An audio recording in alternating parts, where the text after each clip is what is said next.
درسی نیست، کمپین تبلیغاتی هم نیست، ساندویچ خانلریه.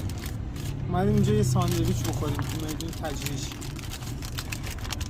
هر موقع دیدی که اونی که دنبالش میگردی تو خیابون داره بغل مردم ساندویچ میخوره، هجوم نبری سمتش، که خیلی آروم میری یه نامه ای چیزی داری، شماره ای داری، مینویسی، تقدیم میکنی، میگه آقا من فلان مشکل دارم، کار ما راه بندازه. میفهمی؟ دنبال مسئولین حمله نکن. دنبال مسئولین اینجوری چرا میخوابی رو مسئول؟ میشه به من بگی؟ مسئول اومده کار بکنه، تو اینجا میپری روش، فکر میکنه چیز خاصیه. ول کن، بذار کارش انجام بده دیگه. تو نمیذاری یارو کارشو بکنه. نپرین رو مسئولین، نپرین.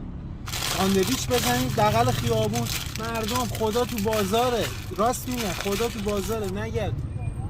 خدا رو پیدا کنی بی تو بازار. حالا ای رود نمیشه، زنگ بزن، ما به جات میریم. من میرم واسه ساندویچ خوری.